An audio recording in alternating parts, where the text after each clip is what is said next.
వేదిక మీద ఉన్న మిత్రులు, ముఖ్యంగా వివిధ గ్రామాల నుంచి వచ్చిన మా బీఆర్ఎస్ కుటుంబ సభ్యులు, కార్యకర్తలు, నా ఆత్మీయులు, నాకు అత్యంత ఇష్టమైన మా కార్యకర్తలు, అలాగే media, press media, electronic media మిత్రులకు అందరికీ హృదయపూర్వక నమస్కారాలు. మనం ఒక్క నిమిషం ఫస్ట్ మనం ఎమ్మెల్యేగా ఉండగా మనం ఎట్లా చేసినాం మీరు ఒకసారి ఊళ్ళల్లో కూడా అందరూ కూడా ఒకసారి దాన్ని గుర్తు చేసుకొని అప్పుడేం జరిగింది, ఇప్పుడేం జరుగుతుంది జనానికి వివరించే ప్రయత్నం చేయండి. అప్పుడు ఇప్పుడు ఉపేందర్ అంటే ఆశయం, అభిలాష, కోరిక జనంతో ఉండటమే, జనంతో పనిచేయటమే. అందరూ కూడా బహుశా ఆ రోజున చూసుంటారు. మనం ఒక కళ్యాణ లక్ష్మి కావచ్చు, సీఎం రిలీఫ్ ఫండ్ కావచ్చు, లేకుంటే ఇంకోటి కావచ్చు, ఈ స్కీమ్ ఏదైనా కావచ్చు, మనం ఎక్కడన్నా ఒక పార్టీ వాళ్ళకే చేద్దాము, పార్టీ వాళ్ళకే చేయాలని ఎప్పుడైనా చెప్పినామా?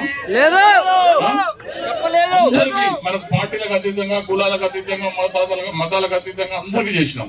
ఏ రోజున కూడా మనం మన దగ్గరకు వచ్చిన మనిషిని మనం కాదని లేకుంటే చేయొద్దనే మాట చెప్పలేదు. మరి ఈ రోజు ఏం జరుగుతుంది?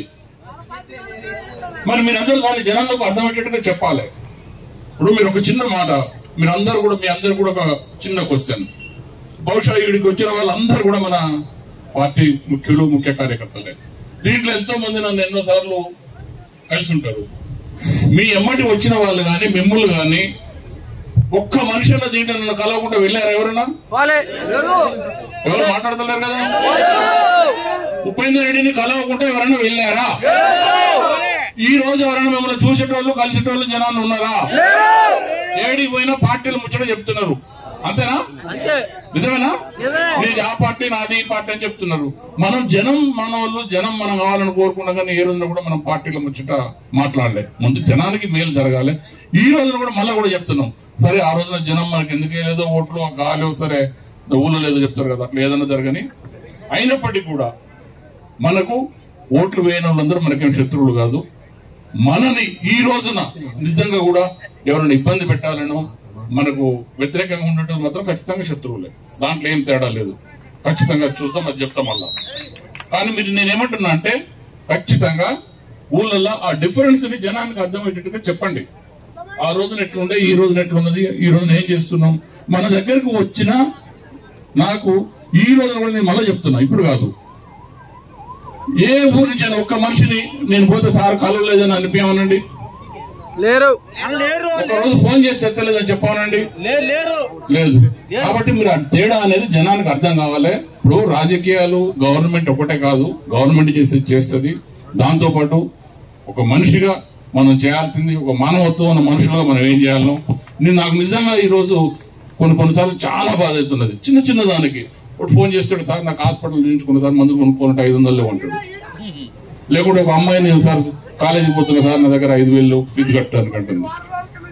ఇట్లా రకరకాలుగా ఇబ్బంది పడుతున్నారు. ఆ రోజు మనం నిజంగా నాకు అవకాశం ఉన్న ప్రతి ఒక్కరికి సహాయం చేసినాం, రాజకీయాలకు అతీతంగా, రాజకీయాలకు సంబంధం లేకుండా. మరి ఈ రోజు ఏం జరుగుతుంది? దయచేసి మీరందరూ కూడా మీ ఊళ్ళల్లో ఖచ్చితంగా తెలియజెప్పండి. చెప్తారా? అర్థమవుతుందా?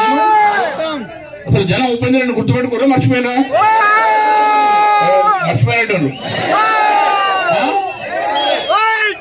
కాబట్టి దయచేసి తప్పకుండా చేయండి. నెక్స్ట్ రెండో విషయం, ముఖ్యంగా మనం ఇప్పుడు ఈ రోజున ఈ మీటింగు, దీని ఉద్దేశం 27వ తారీఖు నాడు వరంగల్ జరగబోయే మన రజతోత్సవాల మీటింగ్ గురించి ప్రతి విలేజ్ నుంచి, ఇప్పుడు ఆల్రెడీ మన మధు గారు చెప్పారు, ఖచ్చితంగా ఆ రోజున గద్దె చాలా చోట్ల ఉన్నాయని కూడా నేను మీకు ఎక్కడన్నా లేని దగ్గర మీ మండల అధ్యక్షులతో మాట్లాడండి, నేను వాళ్ళకి చెప్పిన ఏం చేయాలను. ఖచ్చితంగా ప్రతి ఊర్లో గద్దె పెట్టాలి. ఆ రోజున పొద్దున్నే ఖచ్చితంగా జెండా ఎగరేసి రావాలి. వస్తారు కదా? ఆగ్రహిస్తుందా? ఎవరు మాట్లాడగలరు? రోడ్లకెళ్ళి నేను మీకు అందరూ తెలుసు, నేను ఇంతకుముందు చాలా తక్కువ మాట్లాడుతోంది, కానీ ఇప్పుడు మాట్లాడక తప్పని పరిస్థితి, ఖచ్చితంగా మాట్లాడాలి అనేది ఇప్పుడు పరిస్థితి కలిపి. నాకు జనరల్ గా ఏంటంటే మామూలు కూడా ఇప్పుడు కూడా నేను తక్కువ మాట్లాడతా, ఎంత పనైనా చేస్తాను. కాబట్టి ఖచ్చితంగా మీరందరూ ఆ రోజున ఏ ఊరికి ఆ ఊర్లో పులిహారన, బెస్ట్ పులిహారనే చేసుకొని అందరు మంచినీళ్ళు గిచ్చినీళ్ళు అన్ని బస్సుల వరకు నాది బాధ్యత అరేంజ్ చేస్తాం. మీకు ఇంకొక 3-4 రోజులు కూడా క్లారిటీ ఇస్తాం కరెక్ట్ గా. ఒకవేళ నిజంగా ఇంకెక్కడైనా ఇబ్బంది ఉంటే కూడా ఇంకా వేరే ఆల్టర్నేట్ ఏం చేయాలి అనేది కూడా చెప్తాం 1-2 రోజుల్లో. కానీ గద్దె కట్టడం, జెండా ఎగరేయటం మాత్రం కంపల్సరీ చేసుకోవాలి, అందరూ చేయాలి. చేస్తారు కదా? ఓకే. ఇంకా మూడోది మెయిన్ గా, సరే ఈ ప్రభుత్వం వచ్చిన కాడి నుంచి అధికారులు ఏ విధంగా చేస్తున్నారు, మనం ఎంత అన్యాయంగా బిహేవ్ చేస్తున్నారు అనేది మనం చూస్తున్నాం. ముఖ్యంగా ఫస్ట్ వస్తూనే మన డిసిసిబి డైరెక్టర్ శేఖర్ మీద దొంగ కేసు పెట్టి రిమాండ్ కూడా పంపించారా తెలుసా మీ అందరికి? ఇది తప్ప కరెక్టా? మరి అట్లా చేయకూడదు కదా. నిజంగా తప్పు చేస్తే ఏదైనా చేయొచ్చు, కానీ చేశారు ఆయన కూడా. సరే మనం చూద్దామని అనుకున్నాం. దాని తర్వాత అట్లానే వీరన్నను కూడా ఏదో దొంగ కేసు పెట్టి రిమాండ్ పంపించారు, ఆయన కూడా ఊరుకున్నాం. నేను అందరికి ఒకటే చెప్తున్నా, అధికారం ఎవరికి శాశ్వతం కాదు. అధికారులందరికీ చెప్తున్నాం, మరీ ముఖ్యంగా పోలీసు వాళ్లకు. దాంట్లో కూడా మీ తిరుమల పాలన వస్తే ఎవరు ఉన్నట్టు మరి ఏందని పేరేందు, మరి ఆయన స్పెషల్ వచ్చిందా? ఎవరైనా చెప్పారు?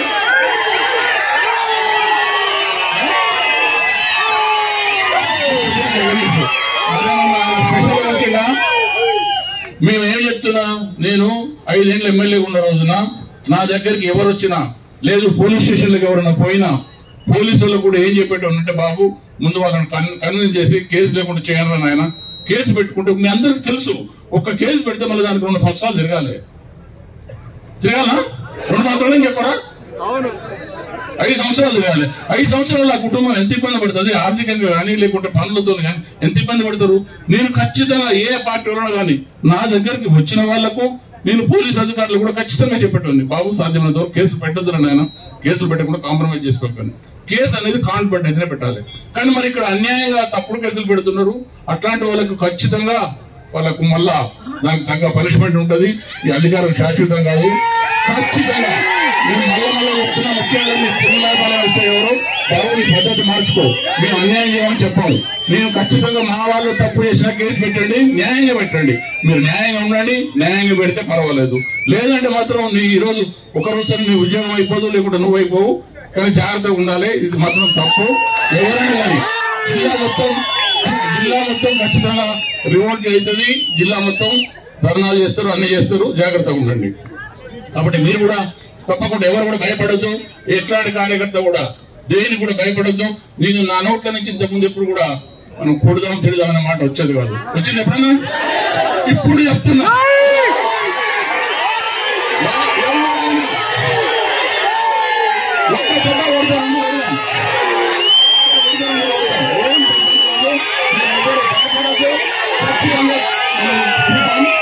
ముఖ్యంగా 27వ తారీఖు నాడు మాత్రం ఖచ్చితంగా మీటింగ్ మంచిగా సక్సెస్ చేయాలి. ఎవరికి వాళ్ళు బస్సుల 50 మంది కాదు, 70 మంది 80 మంది అని ఎక్కాలి. ఓపికగా రావాలి.